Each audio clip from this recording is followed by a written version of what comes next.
Cryptic Canticles welcomes you to the Dracula radio play experience. Sit back, relax, and enjoy this full audio performance of Bram Stoker's masterpiece, released chronologically by entry date. Jonathan Harker's Journal, 8th of May. I began to fear as I wrote in this book that I was getting too diffuse, but now I am glad that I went into detail from the first, for there is something so strange about this place, and all in it, that I cannot but feel uneasy. I wish I were safe of it, or that I had never come. It may be that this strange night's existence is telling on me, but would that that were all. If there were any to talk to, I could bear it, but there is no one. I have only the Count to speak with, and he... I fear I am the only living soul within this place. Let me be prosaic so far as facts can be. It will help me to bear up, and imagination must not run riot with me. If it does, I am lost. Let me say at once how I stand, or seem to. I only slept a few hours when I went to bed, and, feeling that I could not sleep any more, got up.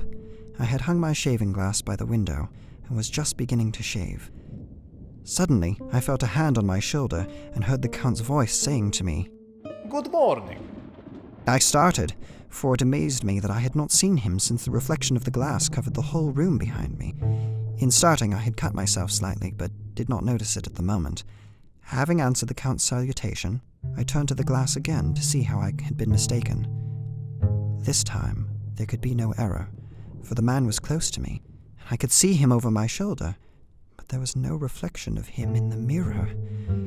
The whole room behind me was displayed, but there was no sign of a man in it, except myself.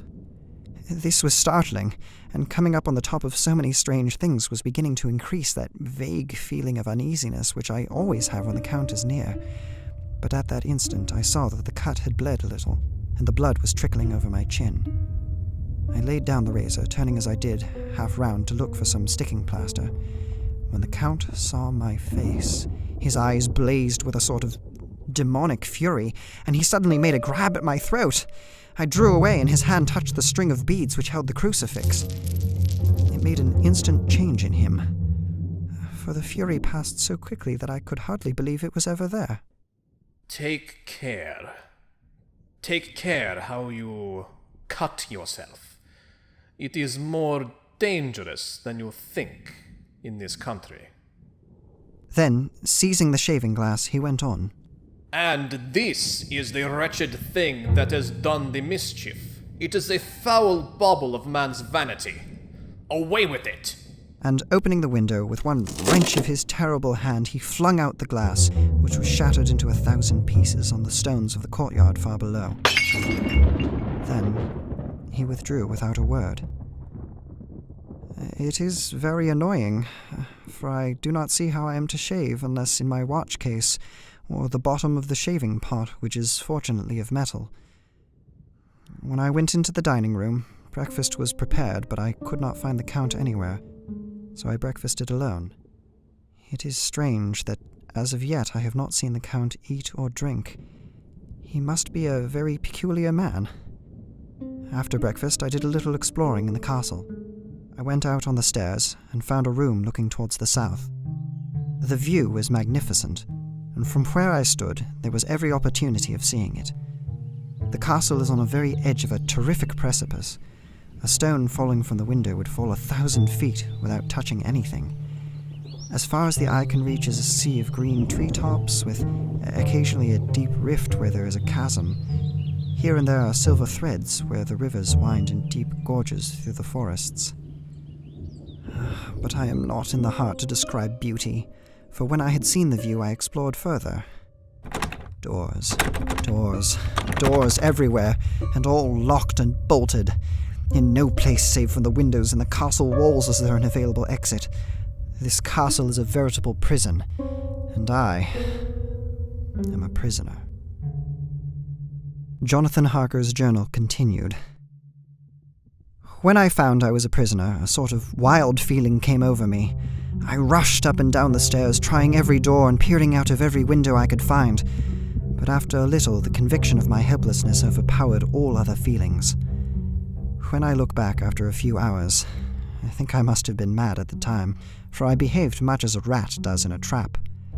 When, however, the conviction had come to me that I was helpless, I sat down quietly as I have ever done anything in my life, and began to think over what was best to be done. I am thinking still, and as yet have come to no definite conclusion. Of one thing only am I certain, that it is no use making my ideas known to the Count.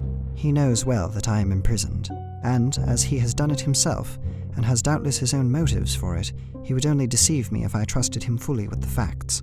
So far as I can see, my only plan will be to keep my knowledge and my fears to myself, and my eyes open. I am, I know, either being deceived, like a baby, by my own fears, or else I am in desperate straits. And if the latter be so, I need, and shall need, all my brains to get through. I had hardly come to this conclusion when I heard the great door below shut, and knew that the Count had returned. He did not come at once into the library, so I went cautiously to my own room and found him making the bed. This was odd, but only confirmed what I had all along thought, that there are no servants in the house.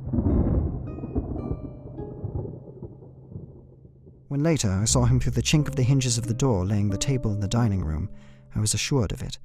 For if he does himself all these menial offices, surely it is proof that there is no one else in the castle, and must have been the Count himself who was the driver of the coach that brought me here. This is a terrible thought, for if so, what does it mean that he could control the wolves, as he did by only holding up his hand for silence? How was it that all the people in Bistritz and on the coach had some terrible fear of me? What meant the giving of the crucifix, of the garlic, of the wild rose, of the mountain ash?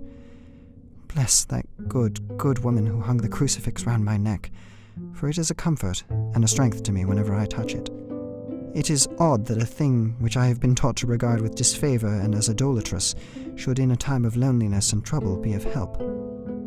Is it that there is something in the essence of the thing itself, or that it is a medium, a tangible help in conveying memories of sympathy and comfort? Some time, if it may be, I must examine this matter and try to make up my mind about it. In the meantime, I must find out all I can about Count Dracula, as it may help me to understand. Tonight he may talk of himself if I turn the conversation that way. I must be very careful, however, not to awake his suspicion.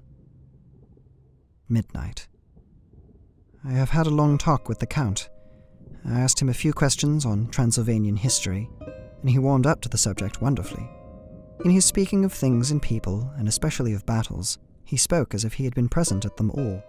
This he afterwards explained by saying that to a boyar, the pride of his house and name is his own pride, that their glory is his glory, that their fate is his fate.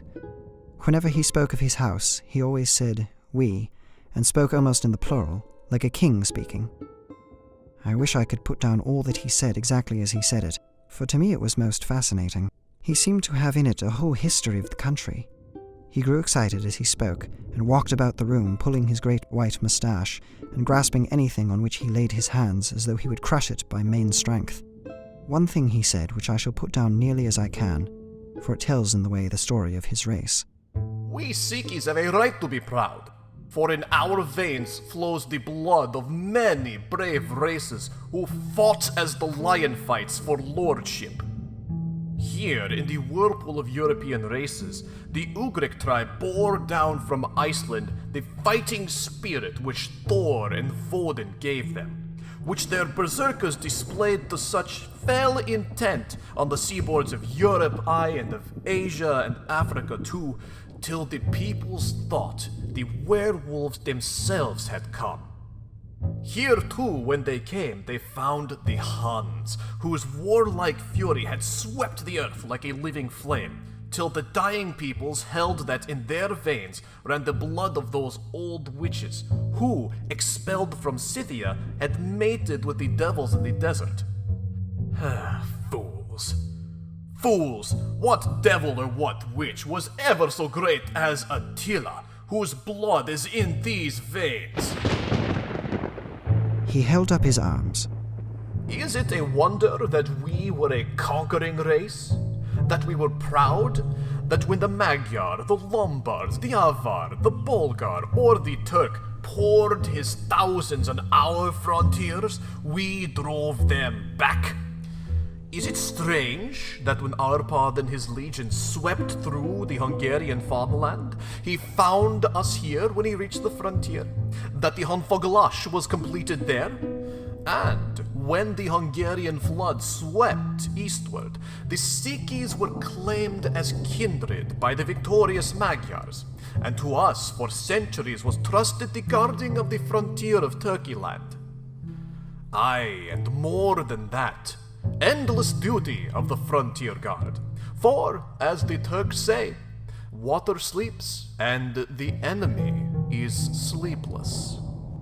Who more gladly than we, throughout the 4 nations, received the bloody sword, or at its warlike call flocked quicker to the standard of the king? When was redeemed the great shame of my nation, the shame of Kosovo, when the flags of the Wallach and the Magyar went down beneath the crescent? Who was it but one of my own race, who as voivode crossed the Danube and beat the Turk on his own ground? This was a Dracula indeed. Woe was it that his own unworthy brother, when he had fallen, sold his people to the Turk and brought the shame of slavery on them. Was it not this Dracula, indeed, who inspired that other of his race, who in a later age again and again brought his forces over the great river into Turkeyland, who, when he was beaten back, came again and again, though he had to come alone from the bloody field where his troops were being slaughtered, since he knew that he alone could ultimately triumph. They said that he thought only of himself. Pah! What good are peasants without a leader? Where ends the war without a brain and a heart to conduct it? Again, when, after the Battle of Mohacs, we threw off the Hungarian yoke, we of the Dracula blood were amongst their leaders, for our spirit would not brook that we were not free. Ah, young sir, the Sikis and the Dracula as their heart's blood, their brains, and their swords can boast a record that mushroom growths like the Habsburgs and the Romanovs can never reach. The warlike days are over. Blood is too precious a thing in these days of dishonorable peace. And the glories of the great races are as a tale that is told.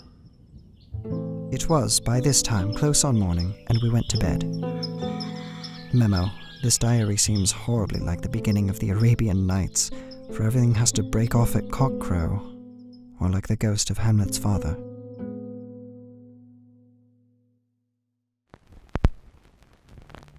You have been listening to Bram Stoker's Dracula, the radio play, as presented by the Cryptic Canticles. Stay tuned for our next episode at crypticcanticles.com.